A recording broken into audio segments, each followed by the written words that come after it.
Polisi menunggu hasil tes kejiwaan terhadap anak yang diduga melakukan pembunuhan terhadap ayah dan neneknya. Menteri Pemberdayaan Perempuan dan Perlindungan Anak memastikan hak pelaku sebagai anak tetap terpenuhi selama menjalani proses hukum.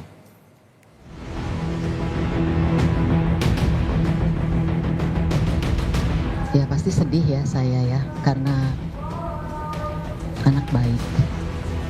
Anak baik. Beda kisah kalau kita bicara tentang pelaku yang masih berusia kanak-kanak. Paling tidak ada 5 sistem atau 5 lingkungan yang perlu ditelaah. Mulai dari sistem mikro sampai dengan sistem makro. Polisi terus mendalami motif anak yang diduga membunuh ayah dan neneknya di Cilandak, Jakarta Selatan. Pemeriksaan polisi saat ini masih menunggu hasil pemeriksaan psikologi forensik terhadap pelaku yang masih di bawah umur.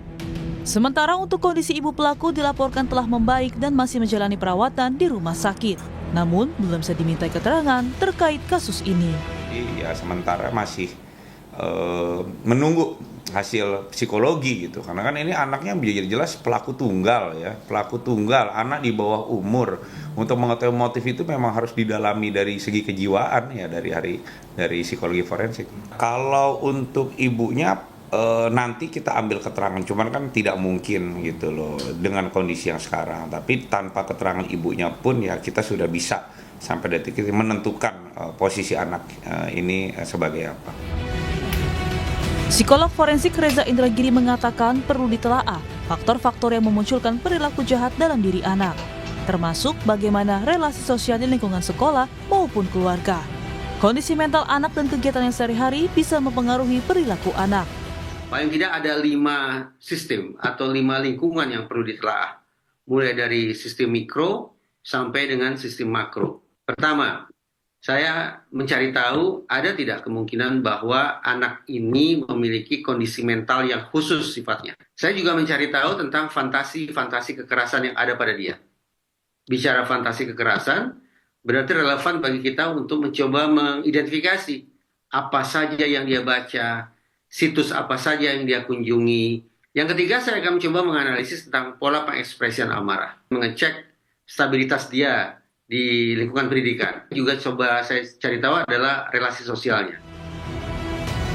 Menteri Pemberdayaan Perempuan dan Perlindungan Anak Arifah Fauzi Minggu sore mendatangi Polres Metro Jakarta Selatan untuk bertemu dengan pelaku.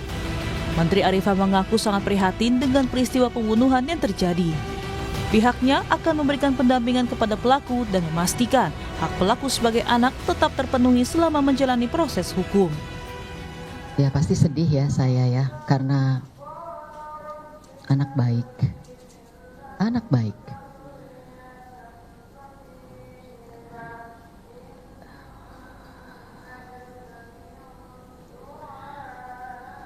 Jangan ditanya itu deh. Saya bisa membaca bahwa Ananda ini baik. Sangat baik kalau menurut saya. Cuman kita belum tahu kenapa bisa terjadi sesuatu seperti ini. Kita tunggu saja ya. Mudah-mudahan ini sebagai momen untuk introspeksi kita semua. Saya juga jadi belajar, oh ternyata kita punya anak ini juga tidak semudah yang dibayangkan gitu. Jadi keterbukaan, komunikasi gitu, itu yang menjadi prioritas ya, pengasuhan pola asuh di keluarga.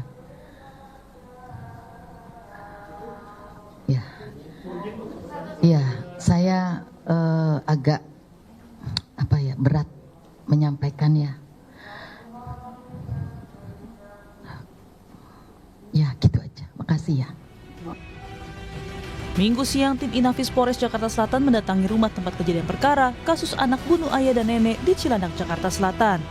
Kedatangan tim Inafis diduga untuk mengevakuasi hewan peliharaan yang berada di dalam rumah.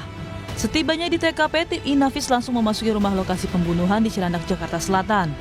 Petugas masuk ke rumah melalui pintu kecil di garasi. Kedatangan tim Inafis adalah dari laporan warga yang mengaku menghubungi polisi untuk dapat mengevakuasi hewan peliharaan pemilik rumah. Kasus pembunuhan ayah dan nenek diduga dilakukan oleh seorang anak berusia 14 tahun. Ada 3 korban dalam peristiwa tragis yang terjadi pada Sabtu malam itu. Sang ayah dan nenek meninggal dunia, sementara sang ibu kondisinya kritis dan masih dirawat intensif di rumah sakit. Dari hasil pemeriksaan laboratorium dan urin, pelaku dinyatakan negatif narkoba. Polisi kini menunggu hasil tes kejiwaan terhadap pelaku. Tim Liputan Kompas TV. Informasi terkini kita segera menuju Polres Jakarta Selatan. Sudah ada jurnalis Kompas TV, Gracia Adur. Gracia, untuk saat ini bagaimana proses penyelidikan dan penyidikan dari pihak kepolisian dan seperti apa kondisi kejiwaan dari pelaku yang masih di bawah umur ini? Fokus dari tim penyidik Polres Metro Jakarta Selatan adalah mengumpulkan sejumlah barang bukti. Kemudian juga masih menunggu beberapa keterangan, salah satunya adalah keterangan dari para saksi yang saat ini yang sangat dinanti-nantikan oleh tim penyidik adalah keterangan dari ibu dari pelaku MAS seperti itu. Kemudian keterangan dari psikolog yang mendampingi. Nah, sampai sejauh ini polisi masih belum bisa menyampaikan secara menyeluruh soal seperti apa kondisi kejiwaan dari pelaku. Karena saat ini polisi masih menunggu hasil dari Apsifor, yaitu Asosiasi Psikologi Forensik, yang untuk mengetahui seperti apa kondisi kejiwaannya. Ini yang masih ditunggu oleh tim penyidik Polres Metro Jakarta Selatan. Tetapi kalau tadi disampaikan oleh Humas Polres Metro Jakarta Selatan ini mengatakan ketika dalam proses pemeriksaan untuk dimintai keterangan, laporan dari tim penyidik mengatakan bahwa kondisi dari pelaku MAS ini sudah stabil, sudah bisa dimintai keterangan, bahkan ia sudah mengakui perbuatannya bahwa ia mengaku telah membunuh ayah dan juga neneknya, seperti itu saudara. Sebelumnya kondisinya memang sempat tidak stabil karena ketika dimintai keterangan ini pelaku menangis, kemudian diam, menangis lagi, dan saat ini kondisinya sudah mulai tenang sehingga ia sudah bisa dimintai keterangan dan ia mengaku bahwa ia telah membunuh ayah dan juga neneknya, seperti itu saudara. Nah, kemudian sampai sejauh ini keterangan saksi yang masih dikumpulkan oleh tim kepolisian adalah keterangan saksi dari tante, kemudian dari pihak keluarga sendiri, dari para tetangga dan juga teman sekolah dari pelaku MAS untuk mengetahui seperti apa perilaku keseharian dari pelaku MAS. Kalau dari keterangan dari tim kepolisian mengatakan bahwa apa yang disampaikan oleh keterangan dari para saksi seperti dari pihak keluarga, bahkan tetangga dan juga teman dekat, teman sekolah dari pelaku MAS ini mengaku syok dengan apa yang dilakukan oleh pelaku karena pelaku dikenal sebagai sosok yang baik, ramah terhadap sahabat dan kerabat sehingga melakukan pembunuhan terhadap ayah dan juga nenek. Ini yang membuat mereka sangat syok dan sangat kaget begitu melihat apa yang dilakukan oleh pelaku sendiri, saudara. Nah, kalau kita lihat soal seperti apa treatment dari pelaku atau anak yang berkonflik dengan hukum, tentu untuk kedepannya sampai saat ini pelaku masih dititipkan di lembaga penitipan anak. Selain itu juga ini masih terus perlu didampingi oleh tim psikologi khususnya dari Asosiasi Psikologi Forensik karena ada beberapa tes khusus yang ini sudah dilakukan oleh tim Apsifor yang ini juga masih menunggu, kemudian perlu didampingi oleh keluarga, seperti itu saudara.